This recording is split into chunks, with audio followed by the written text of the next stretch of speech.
10 menit sebelum pelajaran. Bersama saya Hoirota. Jadi kali ini guys, kita kedatangan teman-teman nih. Ada Alila.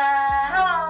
Dan ada Catherine. Halo. Hai guys, gimana nih kabar kalian? Sehat dong, kan kita harus selalu sehat. Oke. Sama aku juga sehat. Kan kita wajib sehat. Bener Iya banget. ya, apalagi masa pandemi gini kan. Iya, benar banget. Oke deh, kalau boleh tahu sekarang kesibukan kalian apa sih? Kalau aku sih ya, aku tuh lagi sibuk-sibuknya rebahan, guys.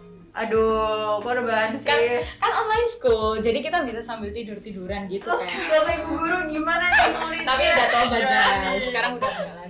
Oh iya, kan sekarang kita udah boleh masuk sekolah ya, jadi nggak Iya. bisa rebahan lagi. Ya itu sangat disayangkan sih. Iya sih ya.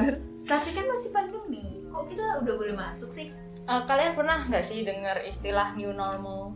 Pernah. Oke, Nah, kita itu lagi di fase new normal itu. Oh iya sih, benar-benar. Oke, asik nih lagi ngobrol new normal. Menurut kalian apa sih arti dari new normal itu sendiri? Kalau aku ngelihat new normal itu kayak sesuatu dimana kita nggak menjadikan pandemi COVID-19 itu kayak musuh yang harus kita takutin gitu loh. Jadi kita itu malahan hidup berdampingan dengan pandemi COVID-19.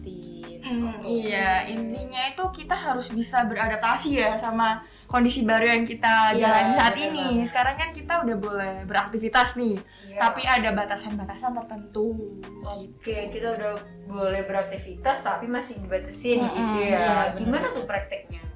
Prakteknya nih, kita sebagai pelajar sekarang kita udah boleh masuk ke sekolah, tapi ada syaratnya. Ada syarat yang harus kita patuhi. Contohnya nih, protokol kesehatan. Kita harus mematuhi protokol kesehatan. Pertama, Oke. pakai masker, terus jaga kebersihannya, terus cek suhu nih sebelum masuk ke sekolah. Kayak ditembak itu kan. Iya benar. Terus Sama jaga jarak. Jaga jarak. Oke. Vaksin juga penting nggak? oh iya, penting vaksin 2 banget sih. dosis. Benar. Wajib. Kayak kita sekarang kan udah boleh belajar nih ya 2 jam kan. Mm-mm. Nah sekarang nih aku akhir-akhir ini tuh dengar Bapak Menteri Pendidikan kita Pak Nadiem Makarim itu udah ngebolehin kita belajar 3 jam guys. Oh, Oh, serius? Beneran, tapi kayak ada tapinya gitu. Tapi kita cuma boleh belajar itu 2 kali dalam seminggu.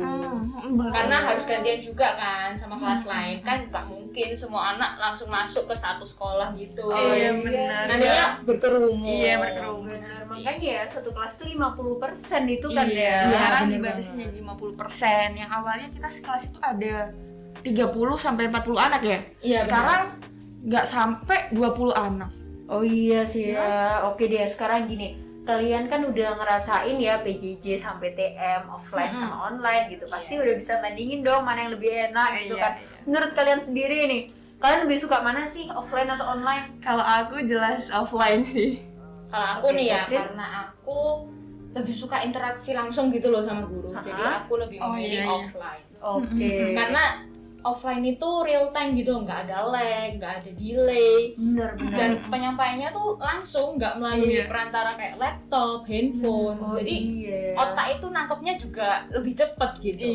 Lebih jelas ya. Iya bener. Terus aku mau nambahin lagi nih, kan nggak semua murid di Indonesia ini tuh punya device yang memumpuni mereka buat ikut pembelajaran online. Iya, Terus sinyal juga kadang hilang-hilangan gitu Betul kan. banget. Jadi menurut aku online ini tuh banyak gangguannya.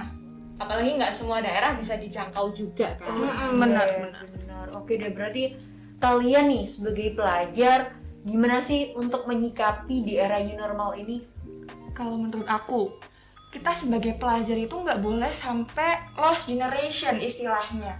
Kita nggak boleh terhenti sama hambatan-hambatan yang muncul. Kita harus bisa lihat keuntungan atau sisi positif dari era new normal ini. Betul gitu. banget. Kan apapun juga kondisinya kan kayak punya positif dan negatifnya sendiri-sendiri. benar. Iya, benar. Oke deh, dari sisi negatifnya dulu aja ya. Apa sih? Kalau sisi negatifnya nih, era new normal ini kan masa transisi ya, Catherine ya. Iya benar banget. Nah, di era transisi ini tuh pasti banyak teman-teman itu yang kaget sama perubahan kondisi baru ini tuh pasti teman-teman kaget terus bingung itu. Tuh salah satu negatifnya kayak gitu. Apalagi nih ya kayak contohnya aja nih PPKM. untuk ganti ke level 1, 2, 3 itu kayak cepet banget gitu loh dalam jangka waktu mingguan aja. Benar. Jadi teman-teman yang mungkin nggak bisa beradaptasi dengan cepet, yang nggak bisa menyesuaikan diri dengan cepet, itu pasti bakal kebingungan sih. Benar-benar. Iya ya, karena emang sekarang tuh semua tuh serba cepet gitu Serba nggak sih? Betul banget. Jadi teman-teman nih ya, kalau emang nggak bisa ngikutin alurnya ya bakal ketinggalan gitu ya. Oke deh. Sekarang sisi positifnya apa sih? Oh iya. Kalau dari aku nih ya, Iya. kan tadi dibilang kalau perubahan di masa ini tuh kayak cepet banget Iya. gitu kan. Akhirnya kan kita semua itu kayak terlatih untuk bisa dengan Beradaptasi. cepat beradaptasi di kondisi saat itu. Nah, Oke. jadi untuk keuntungannya sih kita itu kalau udah bisa beradaptasi dengan cepat, terus bisa mampu ngatur waktu dengan baik, itu pasti sangat bermanfaat untuk kita ke depannya. Iya, nggak untuk kita juga sih, buat Indonesia, Betul buat banget. sekeliling kita itu juga bermanfaat. Oke, berarti untuk mengambil sisi positifnya tuh, kalian ada strategi atau tips and trick gitu nggak sih buat teman-teman di rumah? Kalau aku nih ya, aku itu melihat teman-temanku tuh banyak banget yang pengen ngelakuin hobi A, hobi B, hobi C, tapi tuh kayak sebatas wacana gitu loh, belum ada actionnya Iya, sama ada sekali. Ah, Nah, kalau dari aku sendiri, teman-teman coba deh bikin list goals kalian dalam jangka waktu tertentu. Contohnya nih, kayak aku nih kan, aku suka musik nih. Jadi aku menargetkan diriku, misal di bulan November nih, aku pengen nyoba lagu A. Dalam bulan November ini aku udah harus bisa main lagu A, udah bisa ngerekam, udah bisa upload ke sosial mediaku. Dan itu ditulis ya guys, jangan sebatas di pikiran aja. Oh iya, harus Jadi ditulis. kalau ditulis kan kayak aku merasa terpacu untuk melakukannya itu. Oh iya, benar. benar. Iya benar. Sama aku mau nambahin nih tipsnya Catherine. Iya. Kan kita sebagai pelajar itu nggak melulu kesibukannya tentang sekolah, tentang Iya. pelajaran, itu pasti ada kesibukan di luar sekolah. Coba kalian search nih di internet, skala prioritas namanya.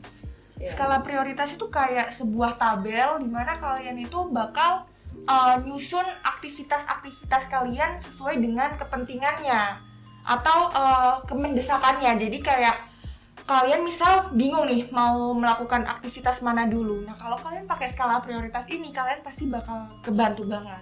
Oke, bisa dicoba tuh teman-teman, dipraktekin di rumah. Jadi kalau kalian di rumah lagi daring gitu ya, kalian manfaatin waktu luang kalian tuh dengan melakukan hal-hal yang positif. Iya, Seperti benar. apa? Jadi kayak menambah skill baru, berlatih musik, atau melatih soft skill kalian, belajar bahasa Inggris kayak atau belajar piano gitu ya. Sekarang kan banyak nih webinar gratis online Platform kan. di internet juga Iya, kan. banyak banget pokoknya sarana Untuk kalian self bukan. improvement juga. Bener. Oke deh. Makasih ya Alila sama Iya. Catherine. Insight-nya it's so meaningful. Oke deh teman-teman. Jangan jadikan pandemi ini untuk menghambat kalian untuk meraih prestasi. Oke deh. Makasih ya teman-teman yang udah dengerin podcast kami sampai akhir. Sampai ketemu di episode kebagian berikutnya. Ngobrol asik 10 menit sebelum pelajaran. Kita besok bahas apa ya? Bye-bye.